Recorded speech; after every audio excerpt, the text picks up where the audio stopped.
Hello and welcome to the Recommended Podcast. My name is Ryker, and this is my co-host, Brendino. Boys, avenge me! I didn't want you to know I was going to do that.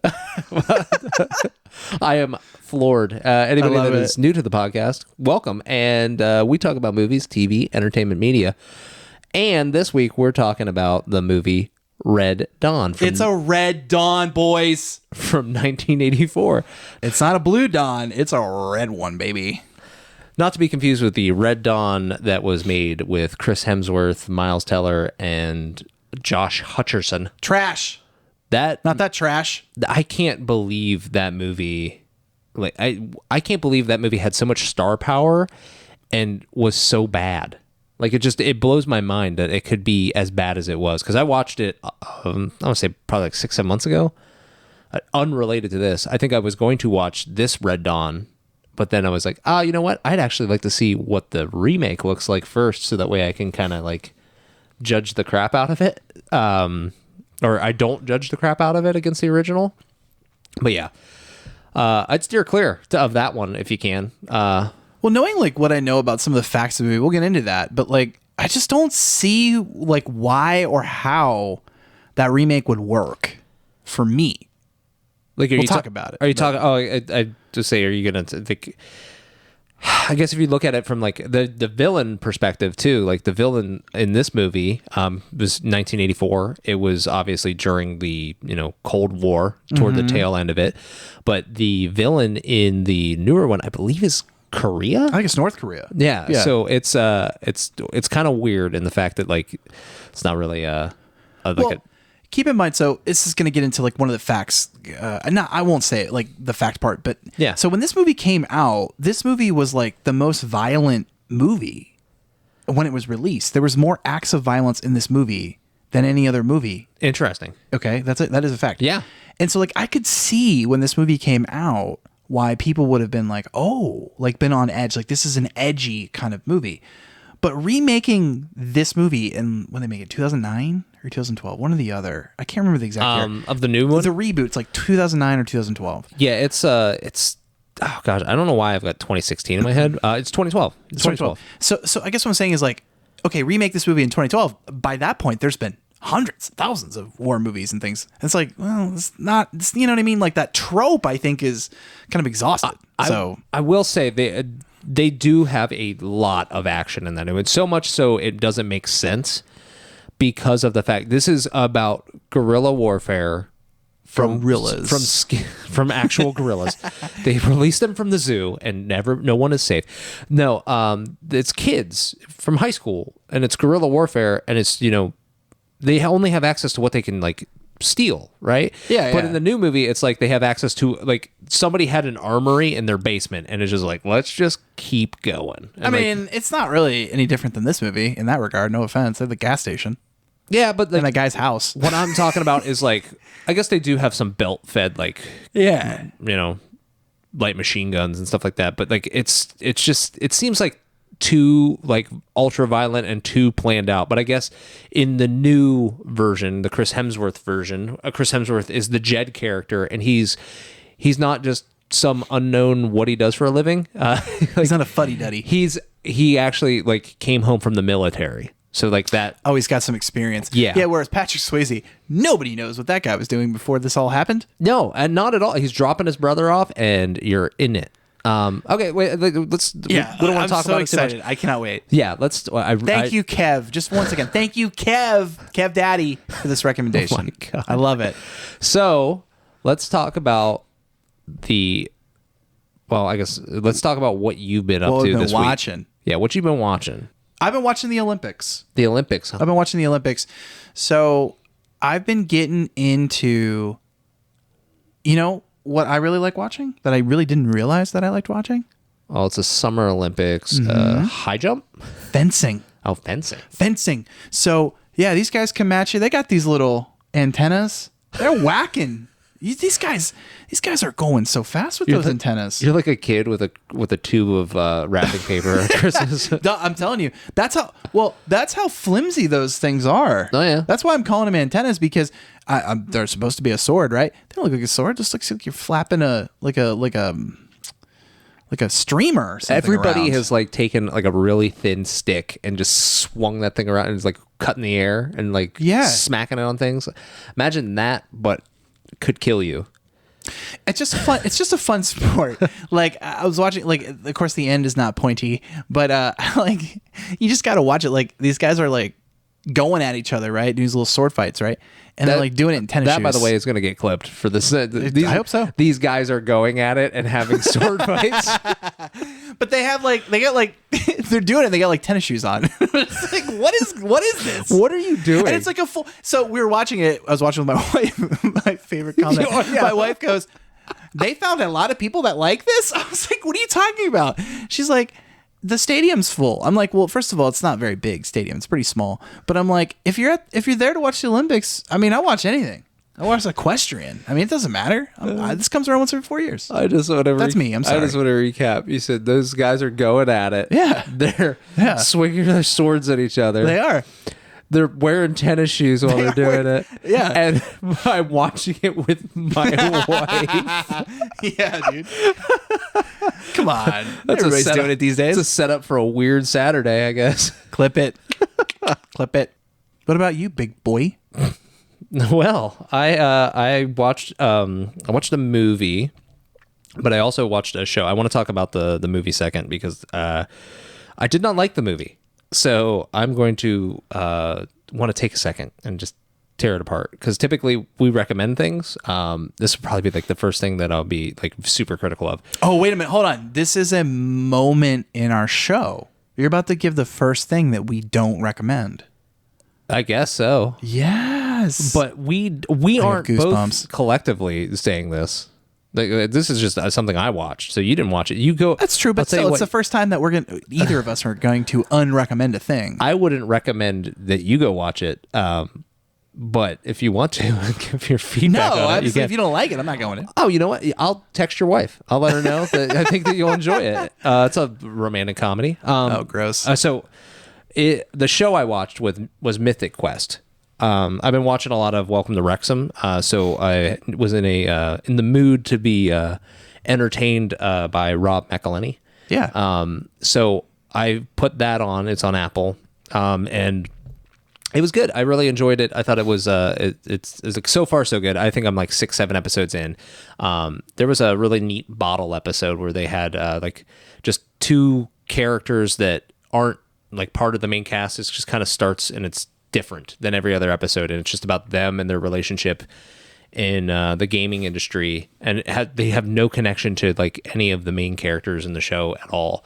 The only connection is like a loose connection to the guy that gives them their first shot at producing a video game, and he's the guy that gives Rob McElhenney's character a shot at producing a video game. So that's it. But it was so well done, and it's I think they take a lot of I think it's to take a lot of leaps and do some fun stuff that typically wouldn't see in just like a normal syndicated shows and stuff like that. So yeah, I think that it's been that was entertaining for me. So that's a recommend. I would say it's a solid watch if you wanted something fun to jump into. But let's talk about the one that I hope nobody goes and sees. Ooh, don't waste your time. I wasted my time, so you don't have to.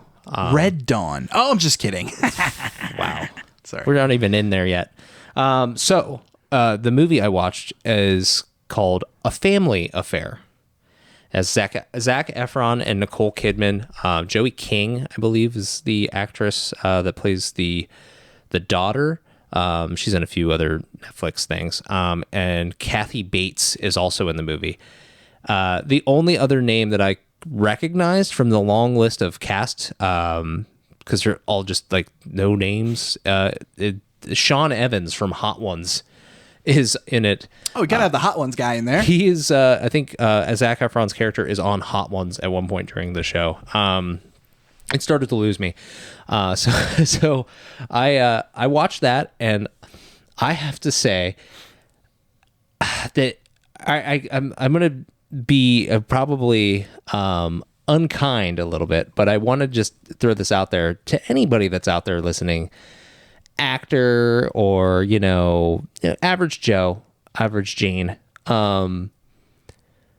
you don't need to have any work done. Don't do that to your face, because watching this movie, Zac Efron, he looks so much different than when he was younger, and it's not like, I feel like it's definitely like he looked plasticky. He looked like a rubber man, and it was hard to watch.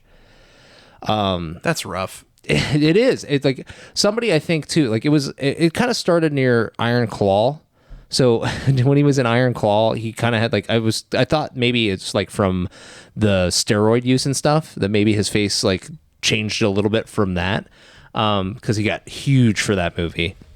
But somebody compared Zac Efron to what Shrek looks like when he turns into a human, and it looked so spot on accurate.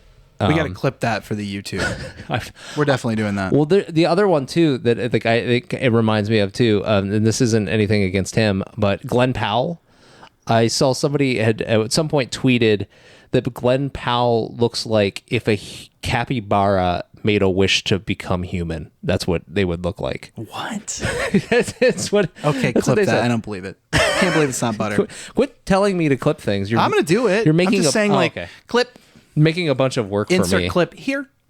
So, but yeah, I watched that movie, and it wasn't like all of the characters were just doing like the bad thing all of the time. It wasn't funny. There was not a moment where I thought, oh, that was entertaining. Like there's nobody was likable in the movie. Everybody was just doing like crappy things. I guess Kathy Bates's character would be the exception. She was likable for most of it. Who doesn't love a good Kathy Bates? But yeah, it's just wild. Like watching that now, it's like after watching other things. Nicole Kidman was in some really great movies in the early 90s. And Zac Efron was in some really good movies, still is in some really good movies. And it was just such a train wreck of a movie to watch. It was like watching like a Lifetime movie that they tried to package as like, oh, hey, here's a romantic comedy that we're putting out to combat the Channing Tatum movie that's just come out with Scarlett Johansson. I forget what that one's called. Up in the Air? No, that one's the George Clooney movie from River. Yeah, I know what you're talking about, though. Yeah, I can't remember what that one's space called. Movie. Yeah, certainly not Interstellar. Am I right? No Interstellar, that's for sure. But yeah, it's just it was just bad. I didn't like it, and I feel like it was a waste of time. And there was nothing about it that made it like make me go like, why would I want to watch this? Nothing blew your hair back? It did not blow my hair back. I have not heard back from Merriam-Webster still. So just Miriam, where are you, girl? But yeah, I just wanted to make sure that everybody steered clear of that if they could. So yeah. What was more uncomfortable, Nicole Kidman and Zac Efron, or Leah Thompson and Powers Booth in this movie?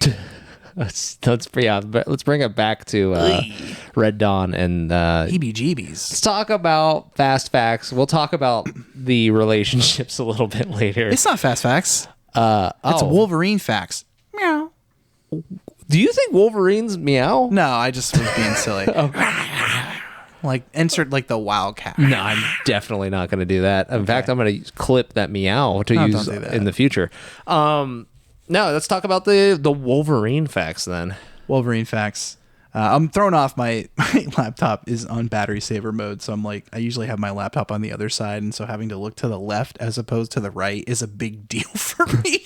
So my whole world is crumbling just from having to look the opposite direction. Not a switch hitter, it turns out. I'm not. Movie is Red Dawn, length 1 hour and 53 minutes. Release date August 10th, 1984. Directed by John Milius. Written by Kevin Reynolds and John Milius. Cast. Before I say the cast names, I just want to get this out. I don't know names in this movie other than Jed. Okay, I'm sorry. Kev, I love you. Thank you for the rec, Kev Daddy. Didn't really get the names in this movie, but here they are. Patrick Swayze is Jed Eckert. C. Thomas Howell is Robert Morris. Leah Thompson is Erica Mason. Charlie Sheen is Matt Eckert. Darren Dalton is Daryl Bates. Jennifer Grey is Tony Mason. Brad Savage is Danny. Doug Toby is Arturo Aardvark Mondragon. Powers Booth is Lieutenant Colonel Andrew Tanner from the U.S. Air Force. Ben Johnson is Jack Mason, and Lois Kimbrell is Mrs. Mason. Harry Dean Stanton was Mr. Eckhart as well. I thought that was he's in a lot of stuff. That's why I'm calling him out. Sorry. Yeah. No. All fair. All of these are fair. All these fair and more. There's so many, like, I was actually flipping through the images myself just to see some of them. I think like some of these pictures were taken from like the movie, and then also some of them are just like the one guy is using his I think picture from when he was in a James Bond film. Hell yeah. It was From Russia with Love. So 1963 is where his picture's from. So just yeah, the cast was good. I liked the cast in this. I actually was surprised when I saw Leah Thompson and Jennifer Grey. I did not realize they were in this movie. Yes. And yeah, I have a lot to talk about when it comes to those two. Yeah, Those two ladies. Am I right? Oh, hold on a minute. Sorry, I gotta breathe. I'm gonna go ahead. Okay. I know you're all whopper jawed, thrown off, Whopper-jawed? because your computer's on the wrong whopper-jawed. side. So Fine. Budget 17 million, box office 38 million. This movie finished 20th in earnings in 1984 between, oh my God, I love this. okay. 19th was Bachelor Party, Oh no way, Tom Hanks. and 21 was The Terminator. Tom Hanks and This Arnold Schwarzenegger movie- sandwich. This movie made more money than The Terminator. Wow. Let that sink in. Well, that's, How about that? I'll tell you what. If you throw the Cold War at people, you're definitely gonna make some money during the Cold War. They're gonna be like, oh, you know what? We gotta go look at this and see, are we prepared in case they invade? So crazy. 1984 worldwide box office, just a couple. Yeah. Beverly Hills Cop was number 1 at 234. Ghostbusters was number 2 at 229. Dang. Police Academy was number 6 at 81. And Footloose was number 7 at 80. Okay. Dang. And then I'll do the brief synopsis. Let me get back up here. What was the movie? There was a movie that, was it Roadhouse? I think it was Roadhouse that Kevin Bacon turned down the role there to do, to be in Footloose. I could be wrong on that, but I know that there was a role that he turned down to be in Footloose. Well, if you're wrong, our community will fix it. I hope so. I hope they do. Let us know. Let me know. Message me in the comments. Synopsis, this is a pretty quickie. A scrappy group of teenage gorillas fight to the death for freedom when their tiny Colorado mountain community is invaded by Russian forces. So you're telling me it wasn't actually gorillas? What movie did I watch? I watched Planet of the Apes. No, I enjoyed like I enjoyed the synopsis on this one. I feel like that one's better than the directed by Christopher Nolan. Directed by Christopher We're gonna take Nolan. you into the future. Like I feel like Yeah. this one actually gave some info about the movie. The movie, yeah. So 100%. That's good. right. As much as I like mystery. So with that, do you want to stumble on over to the snack bar? Let's stumble on to the SB baby. Man, you just love to sing. I just get it. I don't know. Learning so much about you during this Sometimes I'm podcast. just like, it's all over the place. Okay, so what did you snack on while you were watching this movie? And don't say some sort of hibachi meal? custard or something like that. I had a package of Choco Chip muffins. Got Okay. them from Sam's Club. Well, those the ones with little tiny Hershey's in them? Some little tiny Hershey Kisses, like chocolate chips. Yeah. You tore into me for that. But what I would recommend. Yes, please. Okay. What do you recommend? I'm gonna throw a little candy out here. Throw it. Snow caps. No Snow kidding. caps. So those are Hershey Kisses, Oh. but small with like little white sprinkles on. 'em. Oh, Yeah. that's cool. Yeah. So Why snow why caps? snow caps? So so this movie takes place in winter. Yeah. Okay. Right, across a few month period, and they're a little cold up in the mountains.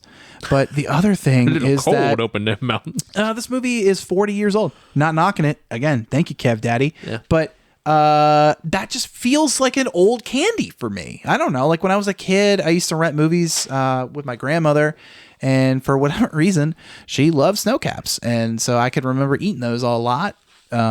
Sometimes voluntarily, sometimes not. Oh my God, you got some! Look Yeah. at this boy. They're on the snack bar. Wow. Sorry for everybody. It's hearing all the the shaking and stuff. But I wanted to give you a little feel what the snow caps are. It's actually interesting to look at the box of snow caps because I don't think these have changed in my entire life. So actually, what really threw me off when I looked them up was I always thought it was snow. I always thought it had the W. It doesn't. It's just SNO dash caps. Snow caps. Yeah.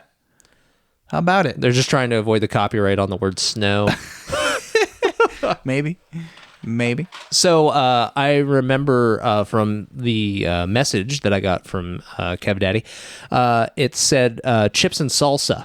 Okay. I actually I had some chips, but the salsa I had was like a salsa I didn't want to eat, so I didn't end up eating chips and salsa. I had was like mango. Was the salsa the blood of your enemies? No, it was. Yes, it was the blood of the Russians and the Cubans. Oy. So that was oh gosh, that was kind of out for me. It was like a mango salsa, and it was just not. It didn't do anything for me. Oh yeah.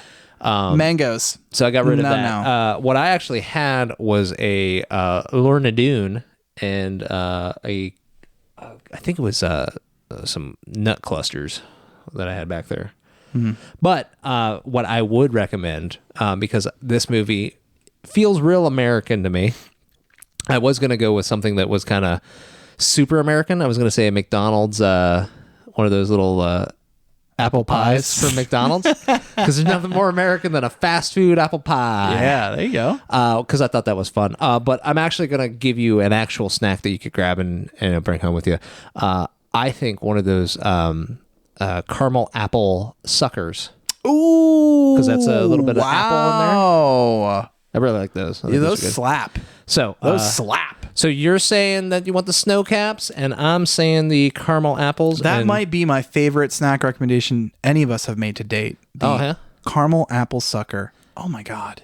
Yeah, and Kev, Chef kiss. Kev Daddy gave the old baked the chips and salsa, baked tortilla chips and salsa. So give that a shot, or give any of those a shot, and tell us how you liked it. Yeah, and you won't be hungry.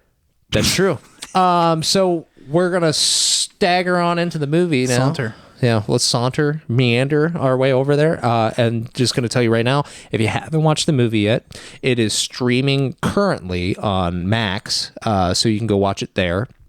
I want to try to make sure that I'm telling people where to watch it. I don't think I did on the last movie. Interstellar was on Prime Video, but that's not going to help you now. So go watch it. It's on Max. Pause the podcast. We'll wait, and when you're done watching, you come back, and we'll give you some facts about the behind the scenes, and then we'll also talk a little bit about Pop Quiz. Pop Quiz. Shot. So, Brenden, with that, what'd you learn about the movie? All right, so I'm going to try to start on more of the tame, and then we'll get to, in my opinion, the batshit. So let's go tame. The gas station you see in the movie, okay, was built for the movie. All right. Okay. But it was so believable that people drove by trying to get gas from it. I like that. Yeah. So that was interesting. The cast went through an 8-week-long military training. Okay. And if that wasn't enough, when that training concluded, they then completed military exercises against the National Guard. What? Yeah. So they, they were trying to get them. I think they said something like, we're trying to get them into the guerrilla mindset. And so they had them do exercises against the National Guard. So that was funny. Wow.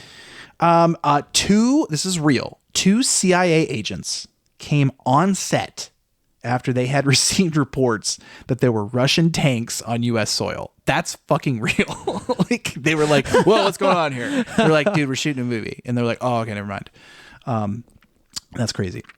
I also had, there was apparently a love scene between Jed and Tony, which is Jennifer Grey's character, I believe. Yeah. But that was cut due to Swayze saying or thinking that it didn't make sense in the movie plot. And so they ultimately took it out. Yeah, I was wondering because there is a point later in the movie where she dies. And correct. They have like a really emotional scene, and it's very clear kind that, of out of nowhere. Yeah. Like, considering you don't see anything else like that. Well, no, I will say he does. There are like I think it makes sense with what's because I think shortly before that, there's an instance where they end up like they're losing people, right? And he gets torn up about everybody, Right. So like it still makes sense. Like if they would have removed the relationship, like which they did, which is I am all for people removing like relationships. We don't need it. Don't make sense. Yeah, we don't need it. It does. Yeah, if it doesn't make sense, don't put it in there. Don't shoehorn some bullshit in there just to make things like oh, we can get this audience too. Just it's not capturing that audience. It's just turning the audience that you have off. Like it just doesn't make sense. Like Or it could turn them on. which is Sorry. which is not what you want in the theater. You teed that up.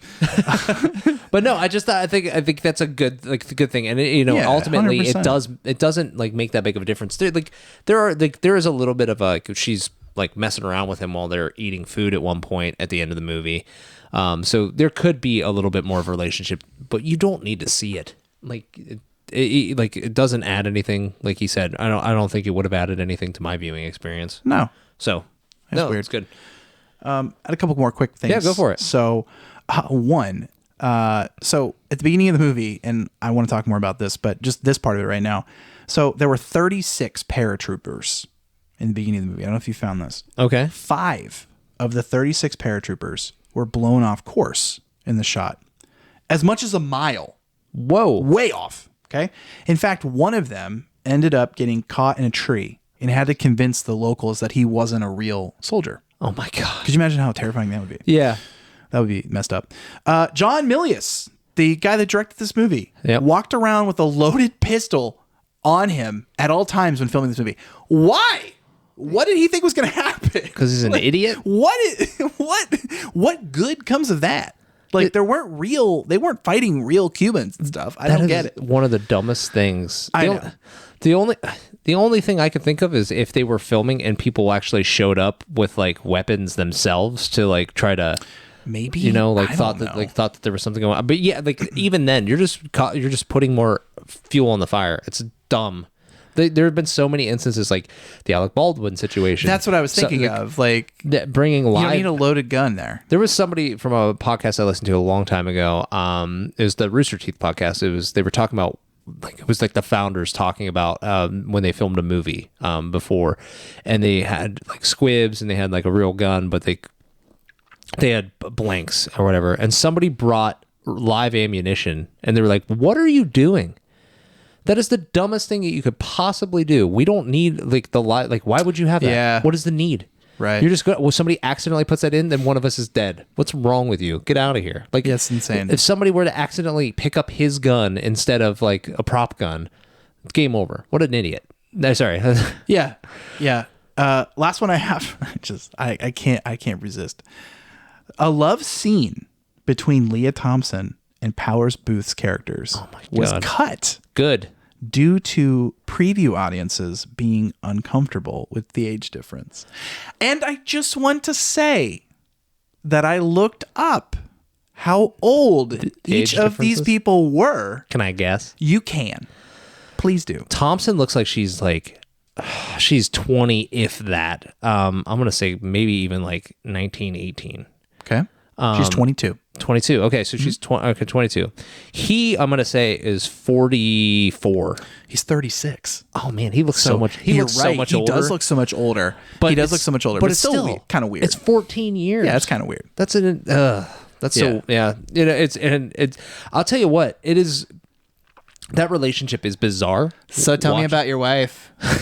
Yeah. What's she like? Yeah. Tell me about your wife like? And then the weird flirting and stuff and it's great. But yeah. What did he say? She's feisty? She's feisty and she's like, what? He's like, I realized that she was like, when I met her, that she was the love of my life and I would never love anybody ever again or something like that. Yeah. And then to have him say, like, I wonder if they switched that out, like reshot that. Because if he said that to this girl that is playing a teenager, by the way. Yeah, she's playing high school. Maybe I'm missing it over my head, but I was under the impression she's a high school girl. Or just in college, maybe. Like, because they weren't at the high school, right? They got away. So they might not have been in high school.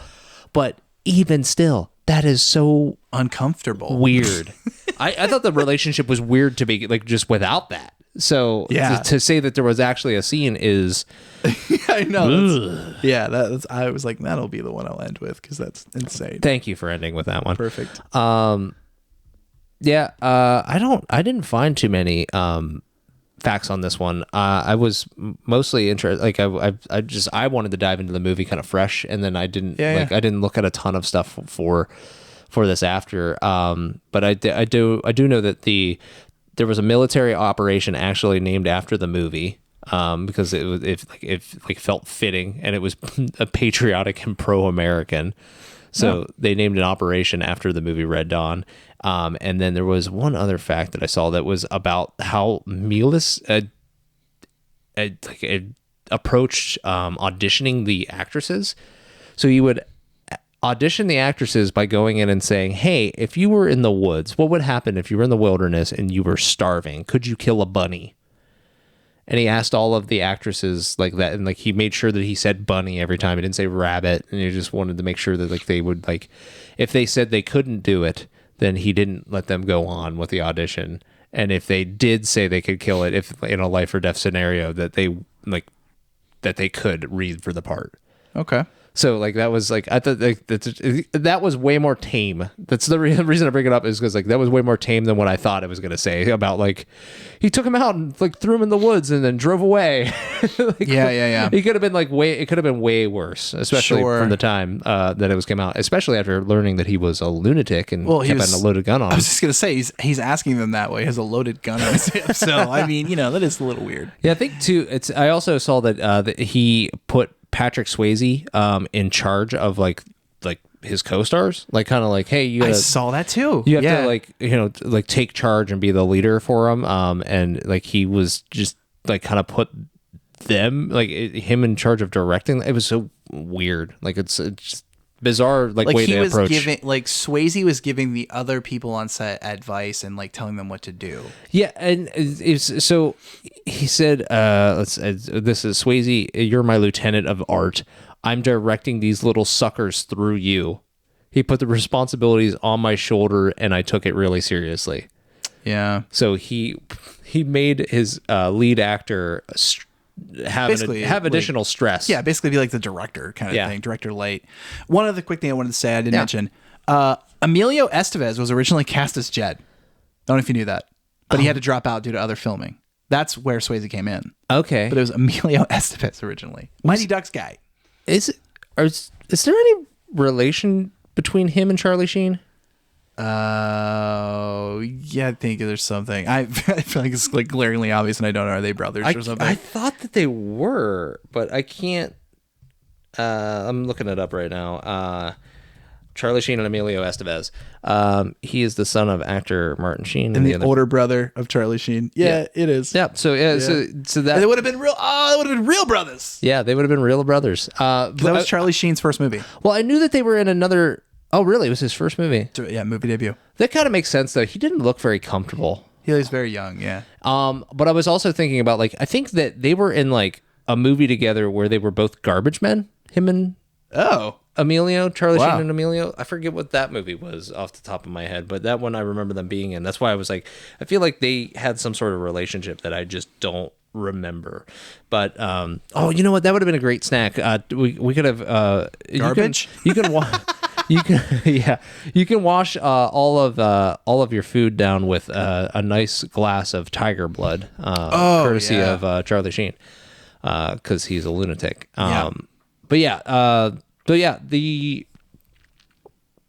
I think that's all I have for facts. So I think we hop on over to Pop Quiz Hotshot. Pop Quiz. I'm ready. I'm ready for it. You sure?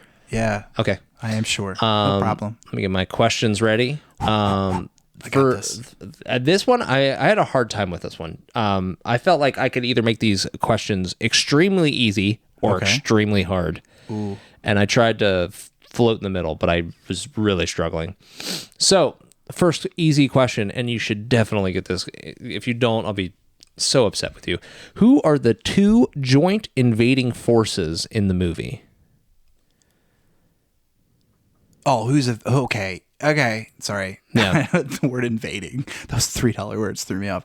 I believe it's Russia like the Soviet Union, Russia, and Cuba. Yep, it is that. I actually said it earlier in the podcast too, because Yeah, I mean, I think not. Yeah, like Yep. that was a good one. it was an easy one. I'm trying to get you an easy question out there. Yeah.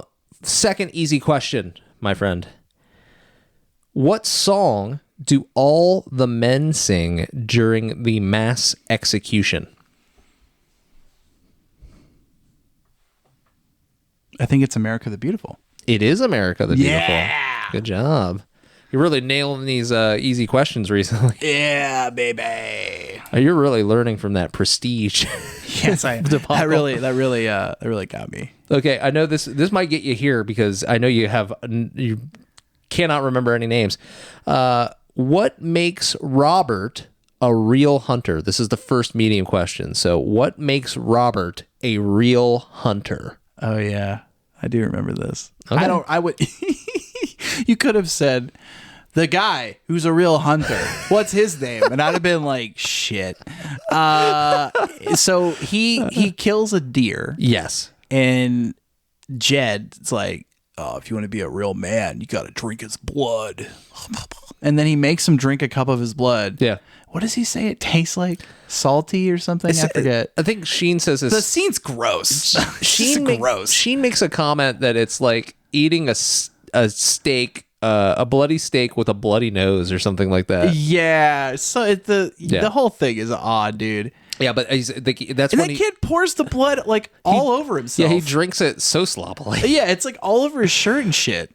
And then I'm like, you're in the woods. You can't just wash that off in the shower, bro. Multiple times he slap it, like he slaps the deer after. He's like, it's pretty good. Yeah. He's hitting the deer. So good. So yeah, that's a good one. Good. That's three correct answers. Yeah. Congratulations so far. This one's probably gonna throw you off a little bit. Is it? No problem. What is the name of the rock they would carve names of the fallen gorillas on? He just looked at me and grinned really. Give you that little Joe Biden smile, huh? When like I'm not trying to go political. However you feel, but like he'll like smile randomly. Okay, so they write the names on the rock. So I thought maybe where you were gonna go with it is like, how many people?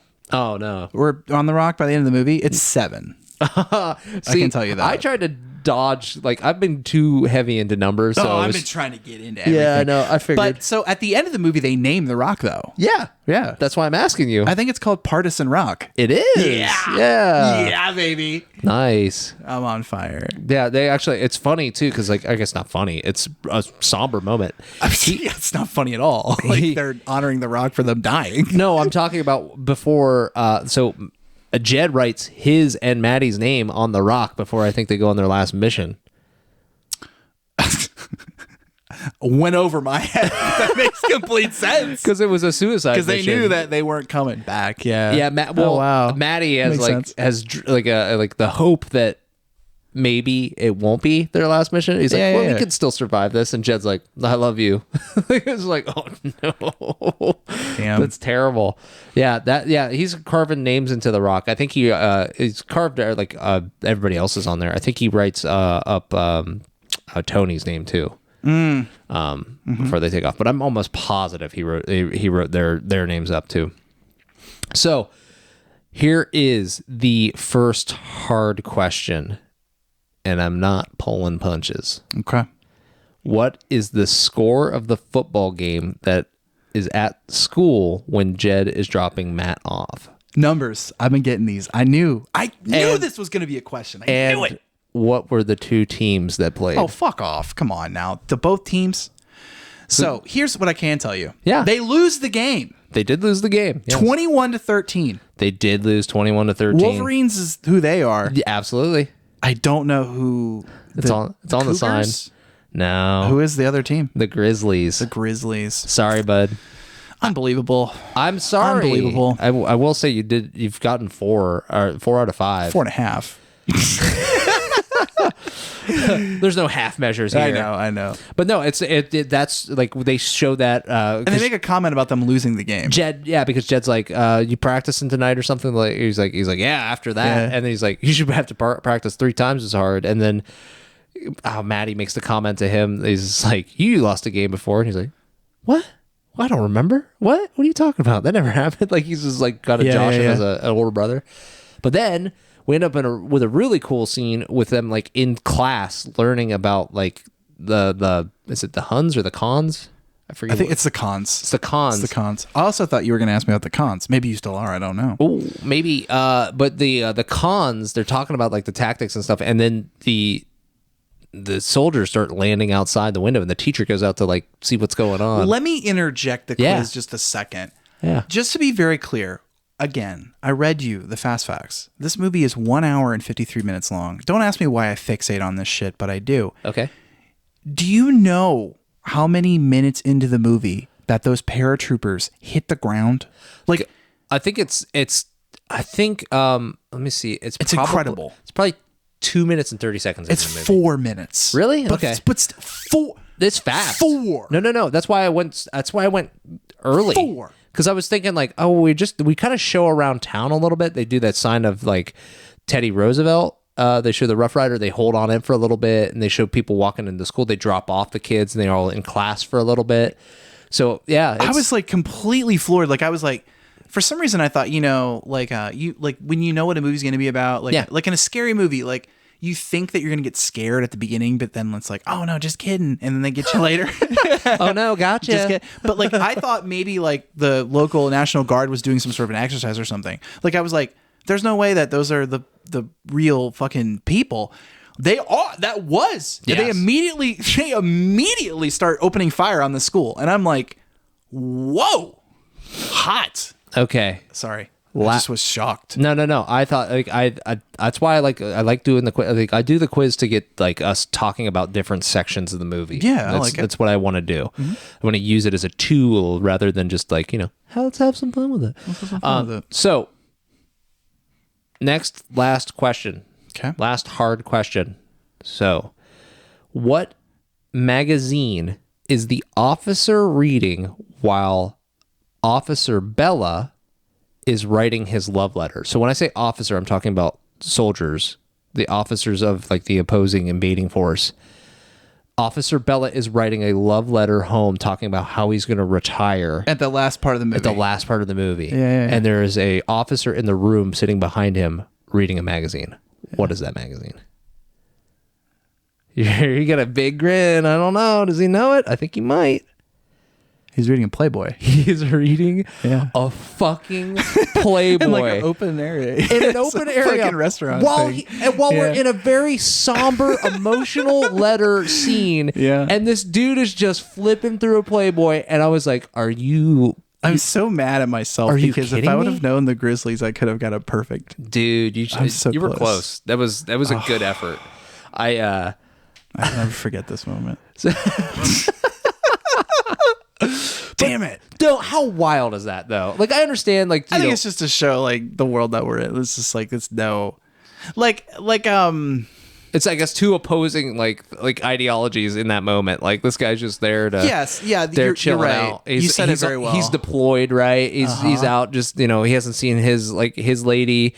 Maybe he's like looking at pictures just like get by. And then this guy's like, and Lieutenant Bella's like, I'm over this shit. I want out of here. Yeah, I long to see you. I hate your this dark hair. Yeah, all this like all this romantic and just like he's saying how he's done with the military. He's done with all the ideologies because it doesn't like he doesn't. It's not working for him anymore, which ultimately I think saves Jed for 100%. for like 30 seconds until he gets till he goes to the spot where he was planning to die with his brother. He was gonna shoot him there, and then he's like, "Nah, I'll let you go, bro." Yeah. Yeah. And it's funny too because like he could clearly tell that his brother was probably dead and that he was pale, so he was like even though you couldn't see any bullet wounds on him, he was like this guy's probably. Like he's weighted as a sheet. He's probably bleeding out currently. So there's no reason for me to fire and hurt this. Like I don't want to hurt anybody else. This doesn't make sense to me. But yeah, that was like such a wild that was a wild scene. But while I was watching it, I was like watching Bella initially, and then I saw like movement, a good amount of movement behind it. I was like, what's going on? Like I like glanced over because I'm reading the subtitles. I'm looking at him, trying to bounce back between both of them, and then sure enough, this dude twists the magazine. I'm like, that's a Playboy. That dude is reading a fucking Playboy. Yeah.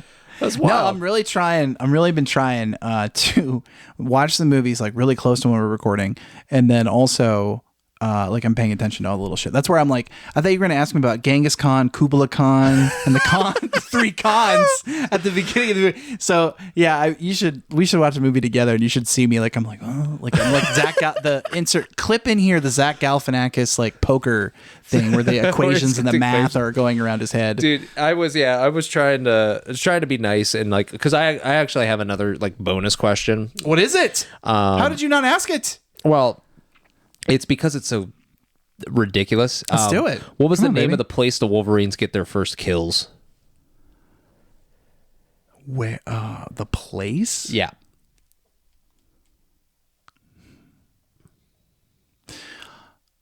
the realization in your eyes. It's like Arapahoe State Park or something like that. Arapahoe National Forest. Hell yeah! Yeah, Arapahoe National Forest. Yeah, I loved that scene because of just the ridiculousness of the soldiers that are there. Like the one dude's like lying through his, like, I don't know if the other people can read in English or if he's just like, if they're joking around, because he makes up the most like insane. He makes it up to sound like Teddy Roosevelt was like killing Americans. Yeah, like he was like he's stupid, like, psychopath, and like, he's like 35,000 people died here, and he called it the Arapahoe National Battleground or something like that. Yeah, you're right. He calls it a battleground. And then you're right. Then a couple minutes later, they're walking around, and the reason that like they end up like finding the kids is partially because like they're walking toward that area because they find an arrow on the ground, and it's got like a steel, like, he's like, oh, this has got a steel head on it, and he's like, no, this is like an Indian arrow. He's like, they weren't working in steel. He's like, no, it's just really polished. And then he's like, so they had plastic back then? And he's like, no, this isn't plastic. This is, like, he's making up all this crap, and then all the kids end up like popping out because one of them starts to slide down the hill, and all hell breaks loose. Yeah. At that point too, like that's like the point of like when the movie goes from like these people just trying to survive hiding to these people actively attacking the invading force, which is cool.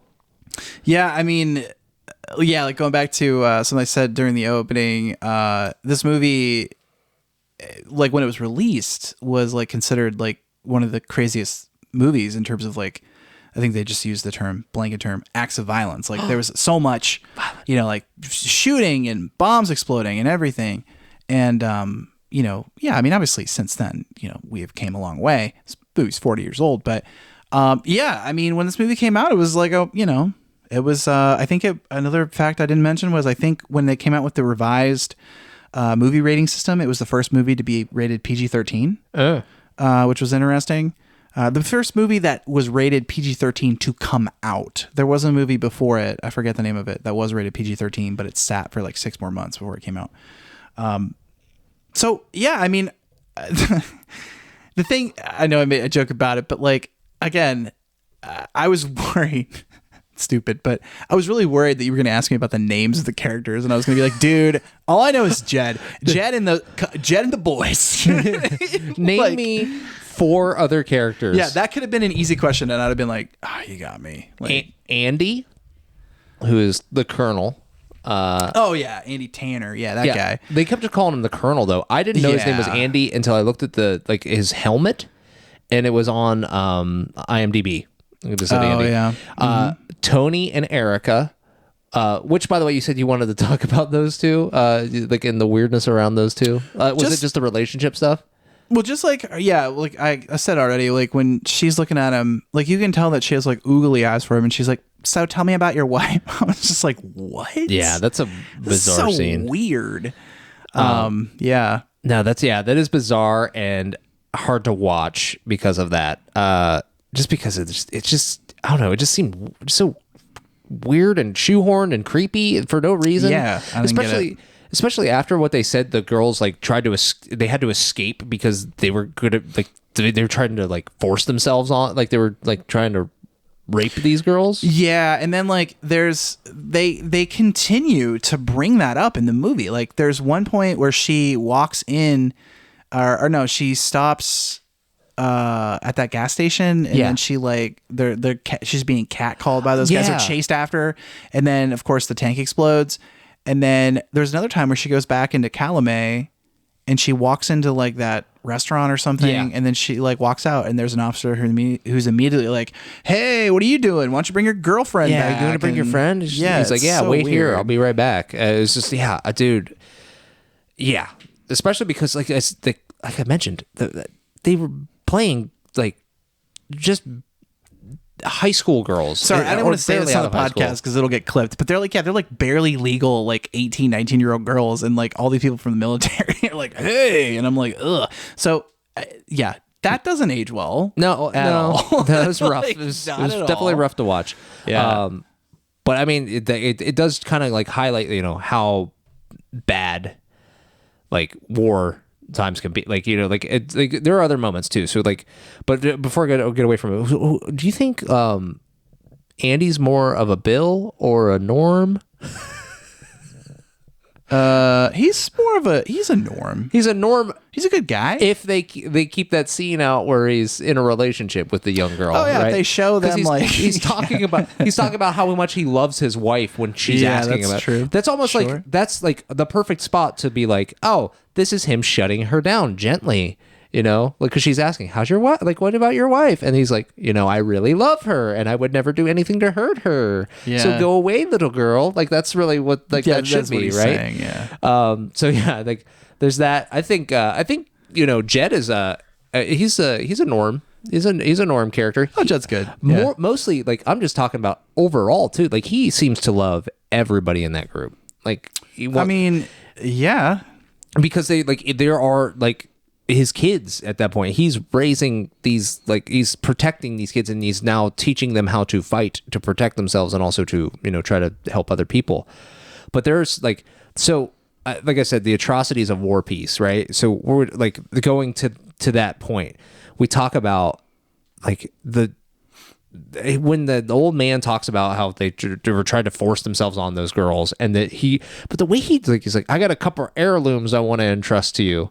Yeah. Why not just say, I've got some people also kind of a weird love. way to say it, because it's kind of like, hey, these guys, that we're treating them like objects. Here, do you want my objects? Like, it was kind of an odd way to put it. That's a little rough. But like honestly, like it was almost like they wanted to surprise you with like, oh, surprise, the heirlooms are girls. But it happens. Right. It's literally like 5 seconds apart. So there's no reason to do that. It would be a whole thing if like they were like walking to a barn and it was like there was another 30 seconds to a minute like of them, There's exposition. some weird parts of this movie, or weird things. Like, so a couple things I jotted down I didn't say yet. Yeah. One is the lines in this movie are good. Like I already said, the one I liked, which is "Boys, avenge me." When they're inside the little camp. When they're walking away, and it's just like he just told them to go away, and then he starts screaming at them. Yeah, that was weird. They also say at one point, somebody says something like, "Oh yeah, those guys, you're gonna be waking up with your throats cut," and I'm like, "Well, you wouldn't wake up if your throat's cut." It's kind of cracked me up, dude. And then don't you ever cry again for as long as you live. Like a low key, dark. Don't cry. Don't let it out. Yeah. Keep it in so it'll become something else. Become something else. Yeah, I was like, I get that line, but don't you ever cry again for the rest of your life. That's a bit much. Also, Jed. that kid turning on them. Dude, that's What? That's the other atrocity I was going to get to. Dude, I actually watched that scene a couple times because he's like, I got caught going into town. My dad turned me in. So his dad turned him into the KGB because that's what they said. And he says, they did things to me, horrible things. So like they did stuff to him before they sent him back. But clearly like it wasn't enough time to make Nobody them noticed. realize, that he was gone. Oh, I thought you were acting a little weird, Ted, but Yeah, I can't believe Ted was gone for 3 weeks and just came back completely fine. That's weird. Yeah. Like it just, that's the way that like kind of framed it. Like that was like, that seemed like there were a lot of rushed pieces in this movie that I felt like they could, like if they had time or just explored things a little bit more, it would have made it a little bit better. Yeah. Like, but I will say that scene where they're executing so as a comparison, so they kill those guys, those dudes at the Alpaho, the Arapaho national thing, yeah. They killed those guys, and then they force all of the what I would call fighting age men to dig graves for those 3 men. Correct. Yes. And then they walk them over to a pit to execute them. Yes. I didn't realize that's what was happening when I watched through it the first time, but I went back to, I was like, what was the song? I think that's a good question. I went back and I was thinking of you the entire time. And I was like, this is America the Beautiful. That shit's going to ask me this. I was like, this is wild that they just I was like, they just started singing the song and they decided to shoot all of them, like because of that. And I think they were going to shoot him the whole time. They were, yeah. They were going to do that, like, but they had him facing away from them too, and then they turned around and sang and just stood and like watched themselves get killed. I also did like their dad. They showed the dad just to show, hey, he's here too, and he's dying. But he's not singing the song. He's just standing there. I was like, why is he not singing? So I thought that was interesting. But no, that was wild. At first, when I watched it, I thought they were interrupting the funeral service for the other people, so that's why they shot them. But that wasn't what it was. They were killing all of the fighting, like all of the fit men that could be doing that, because when they cut, they show a bunch of like women and older men. Standing there watching it. Yeah. So I thought that was I was like, oh, that's wild. I didn't even catch that the first time through. But yeah, that was like, there's just so much crap. Like when Maddie tells those two to get out of there, tells Leah Thompson's character, and I imagine it has to be Danny, to get out. And they're like, no, we'll stay. No, you go. We're all used up, me and Jed. Like I was like, already? Like, you're a teenager. Like, what did you do during all of this? I know that you did a lot of stuff, but like, was it so bad that you'll never recover ever for the rest of your life? Because I was like, do you really need these two to have like a gigantic diversion? Also, kind of stupid comment, but I'll still make it. I mean, obviously then the movie doesn't make sense, but I like how they find out that they're like 40 miles behind enemy lines. Yeah. That's not really that far. No, not really. I guess I they mean, stayed in the woods for 6 months. I'm thinking like I will give it the benefit of the doubt. It's not that far if there's cover, and they could get to that. Like they have to cover 40 miles behind enemy lines essentially, and then when they get to the line, they have to then cross it. So that like they don't really explain how those guys slip through unless it's just they aren't covering the forest.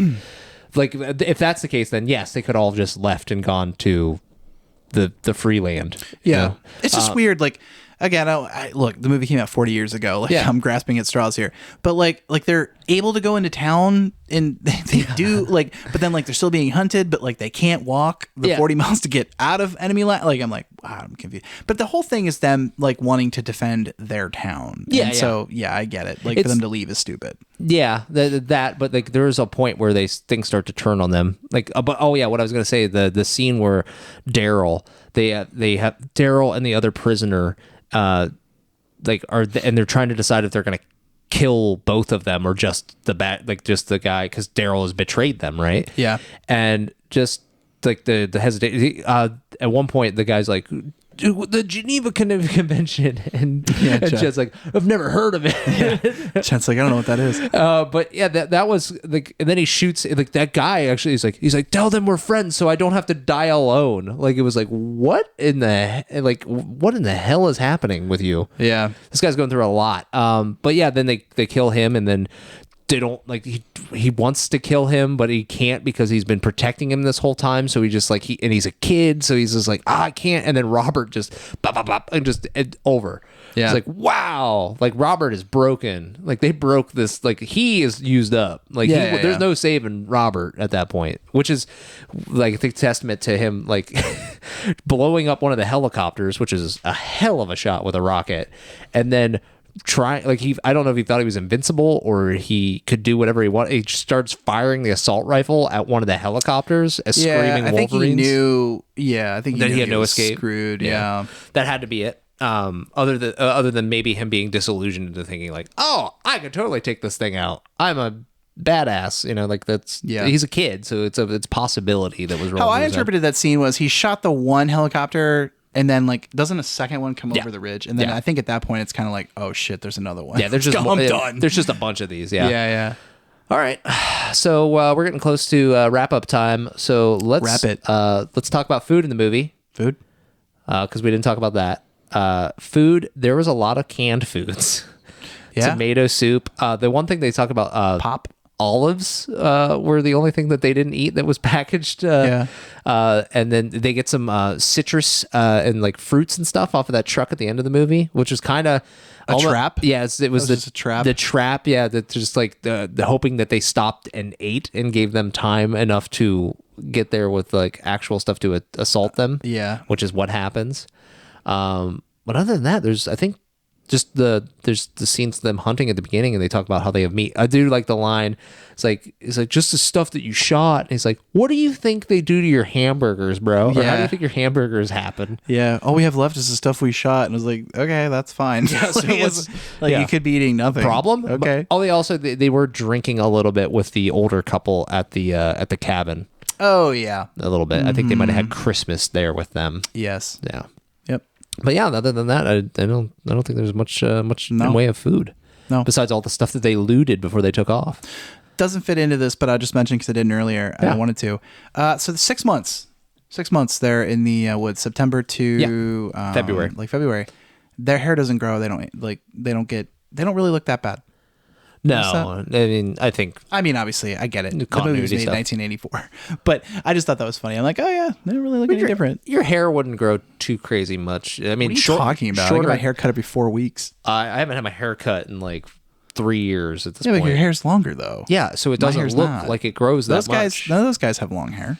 I'm talking. Well, the girls have long hair. Yeah, but the guys don't. I'm just framing it on the reference of like I don't. My hair doesn't grow that fast anymore, so I don't really have I don't know. Interesting. Anyway, nitpicker.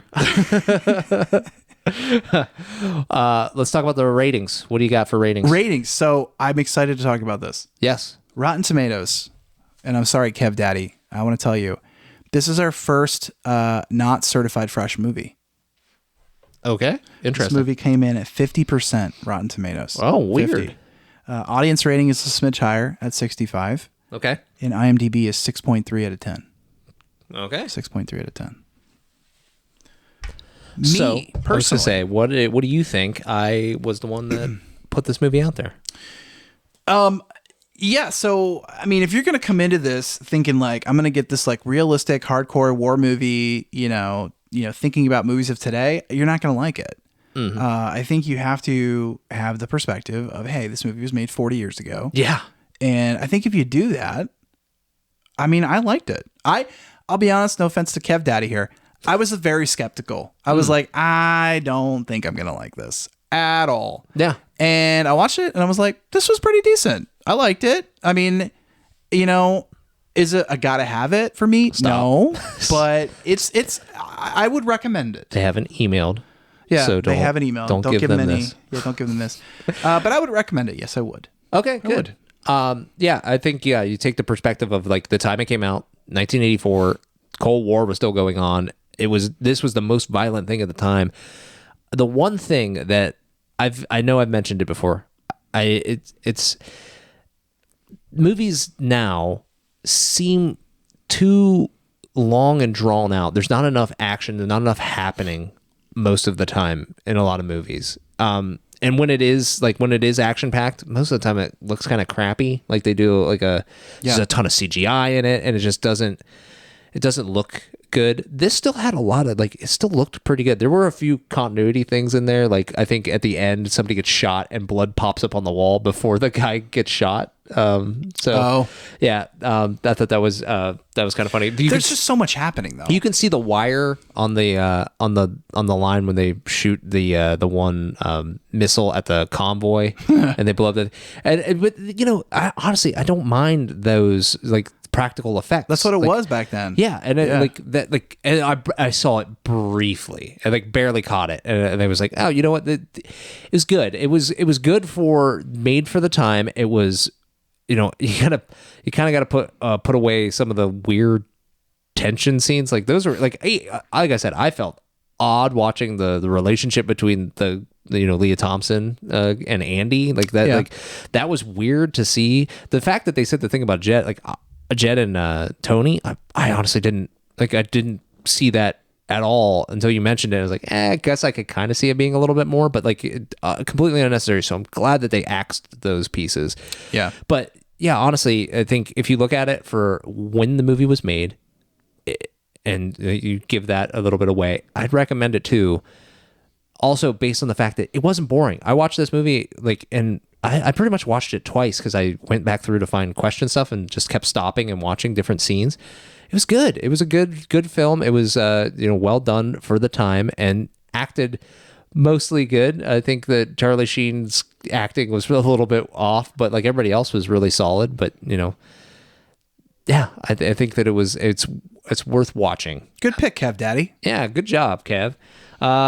So with that, I recommend you recommend eating some snow caps. I recommend eating those apple suckers, the sour apple caramel apple suckers. Yeah, those are good. Kev Daddy said chips and salsa. So go watch the movie if you haven't already.